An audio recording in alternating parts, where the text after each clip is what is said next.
Hey, White Sox fans, Brett Ballantini here hosting Sox Populi podcast 179.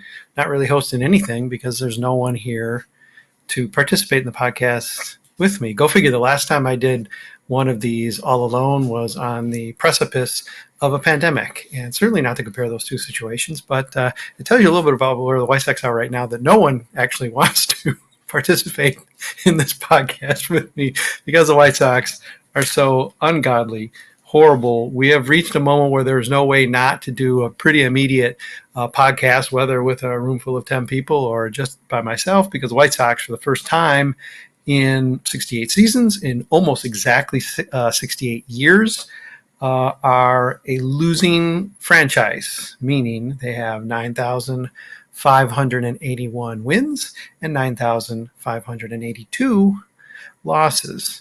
And it's going to get worse. I mean, we all know that. How quickly the White Sox will be able to dig out of this, we'll discuss in the second half of what will be a pretty brief podcast. But August 14th, 1956 was when the White Sox crawled out of a hole that they had been in as a losing franchise, like they are now, that lasted about 8 years.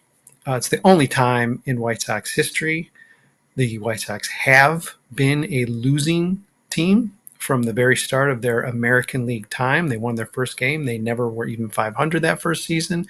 And because they were so good in their first 20 years, I believe 4 losing seasons out of their first 20, including 2 World Series titles, the glory years of more than a century ago, because they had built up such a strong record in those 20 years, it really took the post-Black Sox era, 3 decades, almost all of those 3 decades, to sort of erode what had been built up to finally become a losing team in 1948. So about 8 years of it, and of course, quickly into this losing era were the Go-Go White Sox. By 1951, the White Sox had begun their stretch of 17 straight winning seasons. So they had ended up actually creating such a hole for themselves the other way that it actually took about 5 of those first go-go years to get back to the service. And then, of course, from there, because from that point they had 11 straight winning seasons, they built up another big pad that only now here in 2024 has been fully eroded and worked away to the point where the White Sox are, for the second time ever, a losing team. In all that time, and all these intervening, again, close to 70 years, the only time they came close, late 80s, during that really tough stretch when the team was sort of reshifting and about to embark on a largely successful 1990s decade, got within, I think, 25 games of 500. But that's nothing close. I mean, the White Sox blew past that this year. And they did this very efficiently.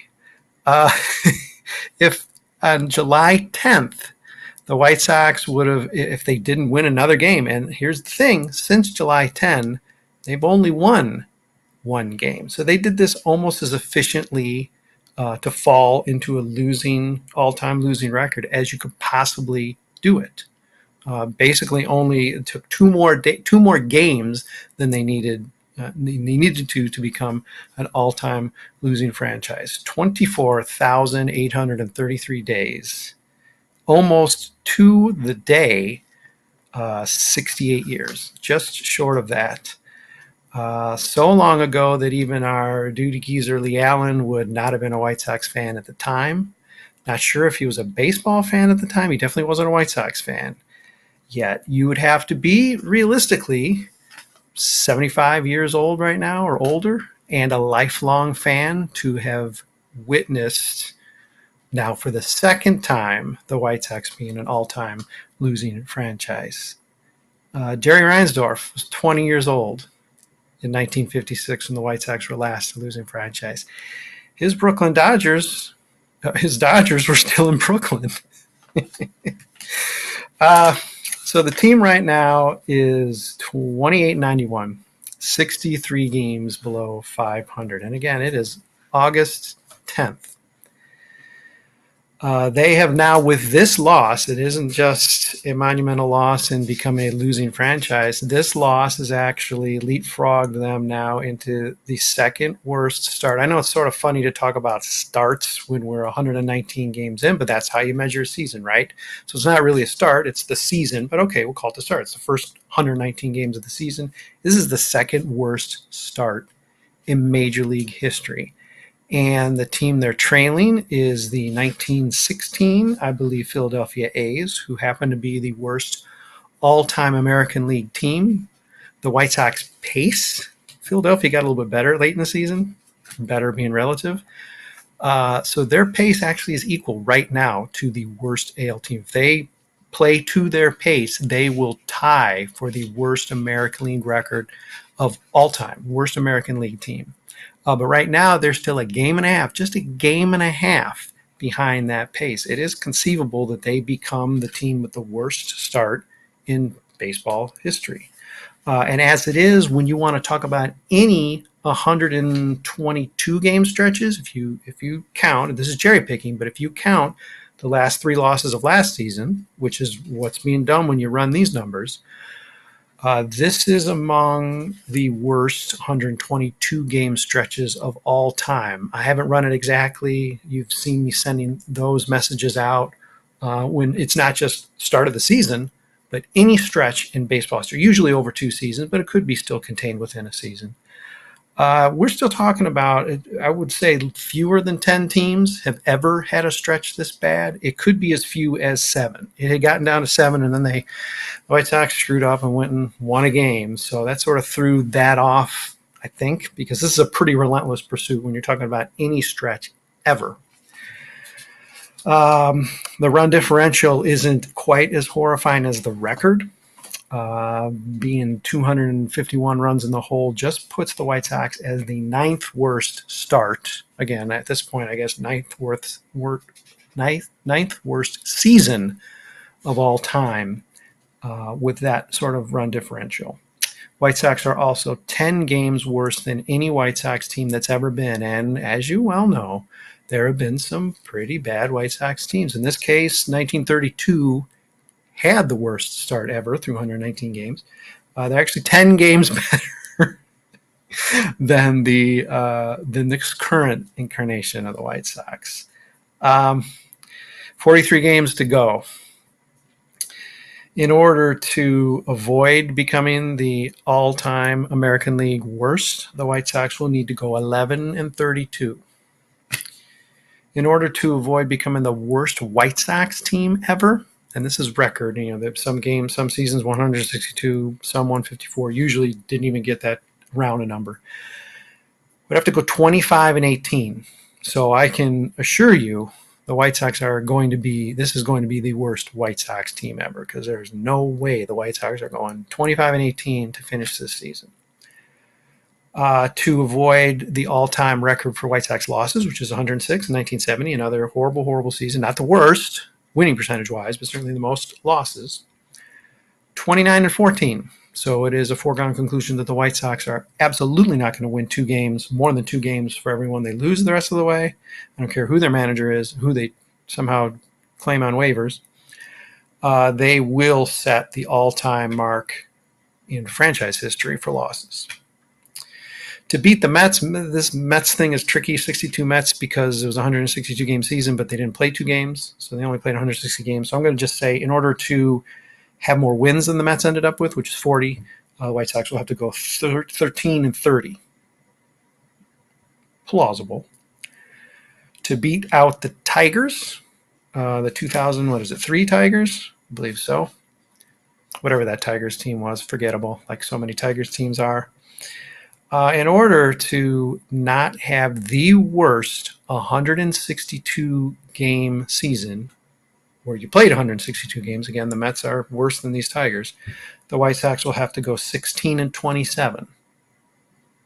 Starting to be a little bit of a stretch there.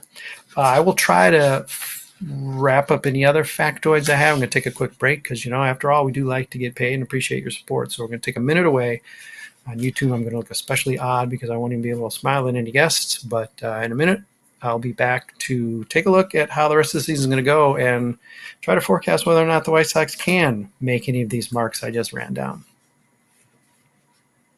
Hey, White Sox fans, it's tough to be too upbeat here for podcast number 179, but this is the mothership, and there's no co-pilot, there's no navigator, there's no guests, there's nobody refueling this plane. This is totally solo. Brett Ballantini here with you to talk a little bit about White Sox history of the really horrible, bad, terrible kind. Went through a lot of different facts there in the first half of our short podcast here. Including, I don't know how many days it's been since White Sox are all-time losing franchise. So, hey, listen, the headline here is White Sox are a losing franchise for the first time in close to 70 years. It's something that if you are in any way a longtime fan, perhaps a fan longer than this century or certainly longer than post-World Series, you already know the White Sox to be.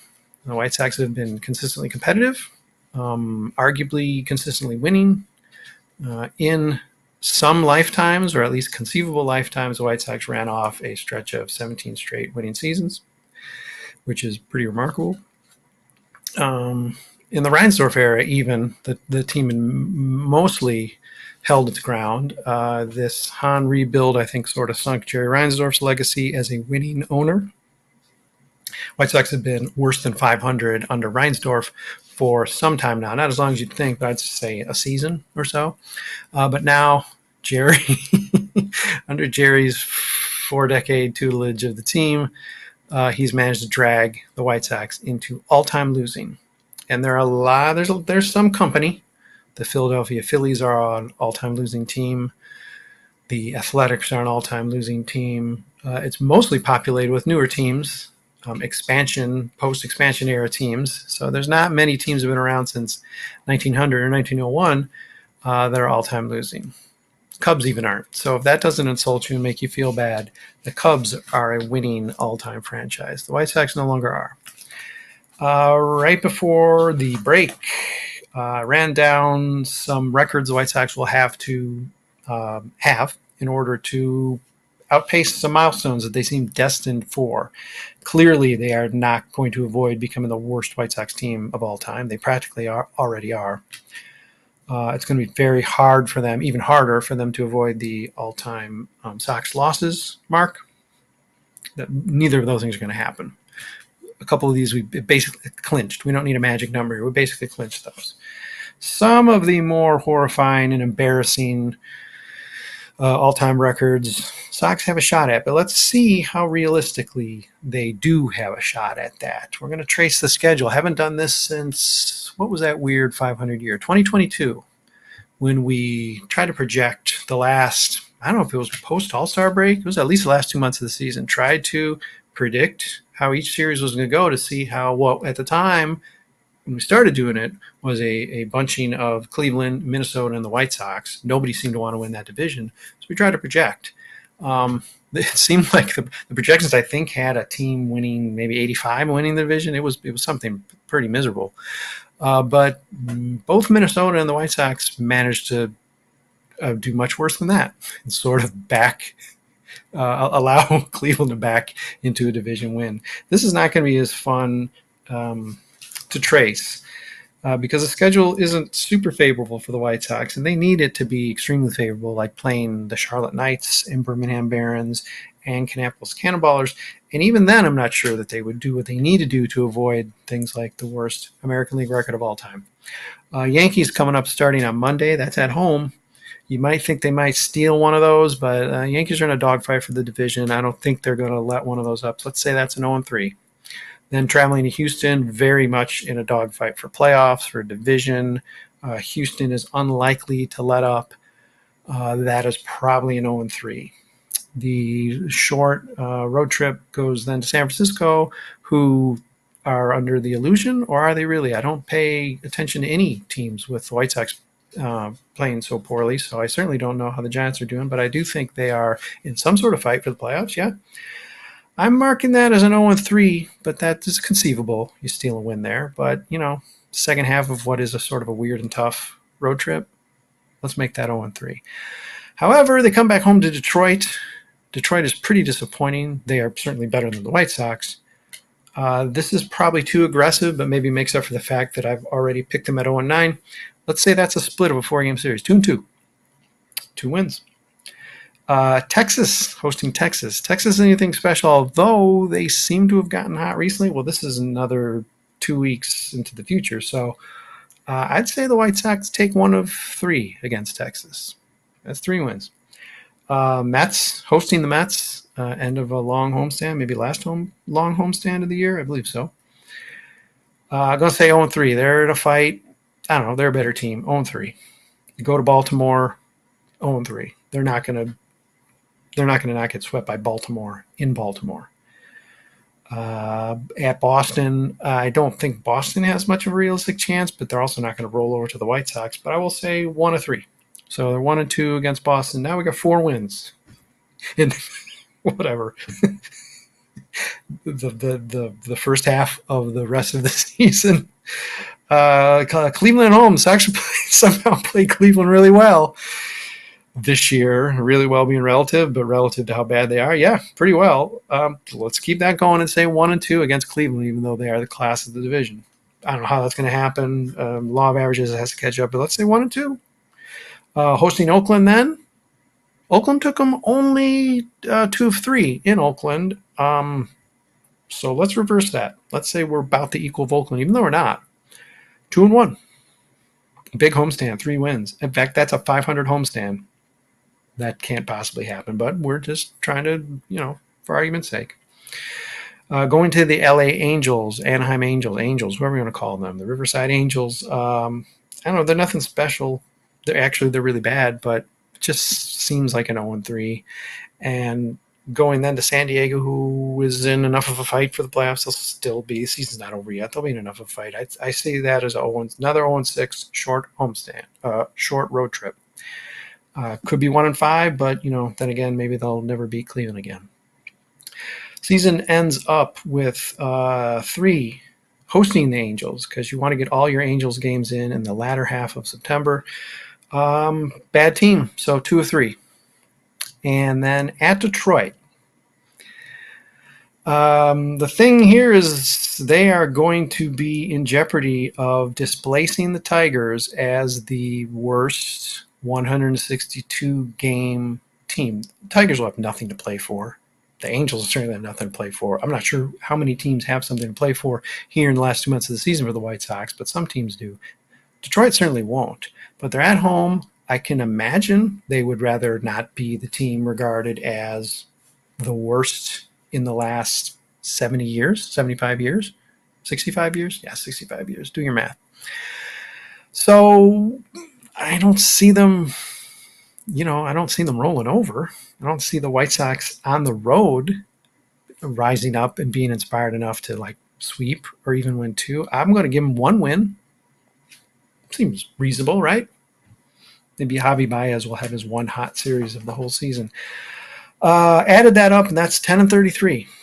And if that actually is the case, they are not going to make any of these marks that were outlined. The easiest one for the White Sox to surpass over the last 43 games is going to be going 11-32 to avoid being the worst American League team in history.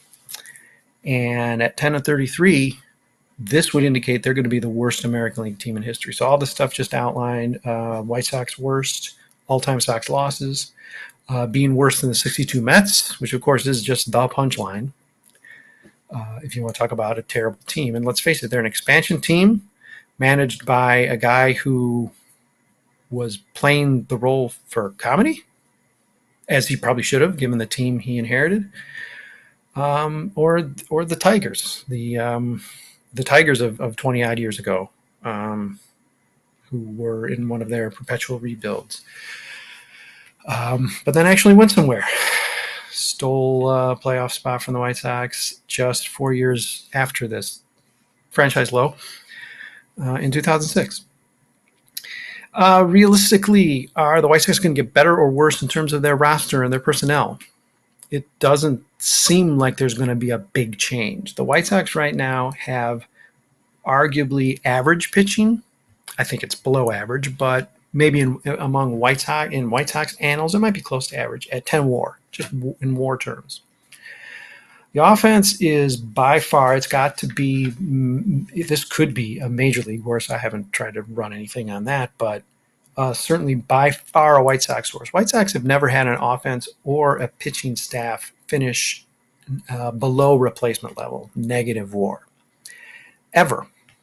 I'm not sure they've come close. They definitely haven't finished negative. The White Sox offense definitely will this year because they are at negative 7.3 WAR. You're not going to climb out of that hole, certainly with the reinforcements, if there are any, that are coming. And what are those reinforcements in Charlotte? Doubtful anybody's going to make a jump with the bat from Birmingham. So Tim Elko at first base, he's doing very well. He's got the power stroke. He has, I think, 5 homers already in Charlotte. He could get that call up for sure. If he hits the way he has this season, I guess he'd be a step up from Andrew Vaughn or Gavin Sheets. Enough to make a big difference? Not really. I mean, we got too much time to make, too little time left to make a big difference. Edgar Caro could come up. He's had a blistering season, just like Elko, better than Elko. Birmingham out of Charlotte. He's catching, so he'd be maybe taking even some plate appearances from a slightly productive bat in Corey Lee, even though Corey Lee has played all around the field and Carroll could as well. That's not going to move the needle significantly. You even already have, say, Brooks Baldwin coming up and say he's replacing Paul DeYoung. That's a net negative unless Brooks just like catches fire. So offensively, there's no relief in sight. Pitching, Garrett Crochet has, between the fact that he's going to be to whatever degree shut down, even if it just means he's going to get however many more starts, full season of starts, but going 4 innings. I would think the White Sox will just at some point sit him and rest him. But he's not pitching very well right now anyway, so I don't think you can say that you still really have him the way he was in the first half. Eric Fetty's gone. There are young arms. There's Jonathan Cannon. There's the potential perhaps of Kai Busch. There's nobody coming up. Mason Adams left his start just tonight with a sore back. That doesn't really mean anything, but the likelihood of him leaping to the majors this year is a somewhat of a long shot, and certainly leaping to the majors and making a significant impact beyond a Chris Flexen's seems like a leap. Bullpen. There's nothing on the farm. There's no acquisitions that are going to happen. There's nobody who's going to wake up from the days they've been in playing for the White Sox for 4 months and suddenly reverse everything, in spite of what Andrew Benintendi's done maybe for a week. So nobody even on the roster is going to course correct. Robert is, he's left and gone away. So there's no slumps that are going to be broken. They're going to change performance that significantly. All this stuff could happen. I could be wrong, but it seems unlikely at this point. We're 4 months in. These things aren't going to just, they're not going to course correct. And even if they did, how much would it change? Maybe it does move the needle of some of these wins. As it is, it might be a lot to predict 10 wins.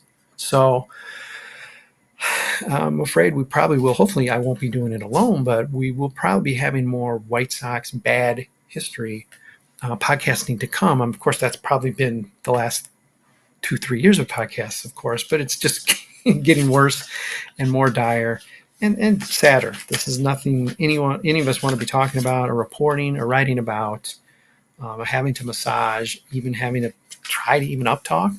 It's not possible to uptalk, but I probably will link the story, but if you have read, if you cite the story that sort of anticipated this, of course, there's no way we would have thought this was going to even happen this year, right? The White Sox would have had to go 52 and 110 to finish all-time 500 at the end of this year, and the White Sox managed to blow that away and become a losing franchise in just 119 games, not even 3/4 of the season, which is pretty remarkable. That's really devotion. That's real devotion to a goal. And unfortunately, it means we are in some sort of free fall at this point. This is a team that's going to lose 120. So you're going to add another whatever it is, 20 games, 15, 20 losses to this. So you're going to be 15, 20 in the hole or whatever it's going to be heading into 2025. 2025 is not going to be any relief of a season. You'd hope maybe if there's an actual turn, if this is the low point, maybe your 90 loss season next year, let's say that's 100 losses. It would be a 20 game improvement to be a 100 loss team. So, all right, that's another 100 losses. That's another 40 in the hole. Maybe you get up into the 90 or high 80s by 2026. You're maybe 500 2027. So now you're, I forget what I wrote in the story, 80 games in the hole. So now you've got to go 80 over. You got to win 80 more than you lose to get back to even. I think I had written in the story, best case scenario, most hopeful scenario would be 2031 for the White Sox, for us to be able to do a podcast that says, hey, the White Sox are again a winning team, and because they're so good, we know they're going to win. Here's the thing: this podcast could be relegated to the dustbin as soon as Monday by beating the Yankees. But we know that no matter how much they go back and forth, they could win one, lose one, win one, lose one. That's not going to, how long is that going to last? They're going to play 500 ball. They're not going to play 500 ball under Grady Sizemore. So at some point next week, as soon as Monday, they will be on their way. Gravity will take hold and they will be pulled down into a hole they can't get out of. And certainly not quickly. That might not happen as soon as Monday, but they'd have to win. And they're going to have to beat the Yankees. Seems sort of unlikely. And even if they just beat the Yankees 1 out of 3, well, okay, you keep adding losses to your tally. That means you are digging a hole. You are not building a mountain. So that's the position the White Sox are in. And it seems like it'll be 2031, which is 7 years from now, before the White Sox will be able to even have a chance at being back head above water. And that would be with the team on a true upswing, and that seems like it might be aggressive. Maybe it'll be 2032, 2033, and it'll be real. The White Sox will have enough momentum. They're regularly putting 90 win seasons on the board. I don't know how they're going to do that, but if they get to that point, then okay, you're back on that upswing. That puts this ugliness of the mid 2020s into the 2030s behind them. But we'll have to see. And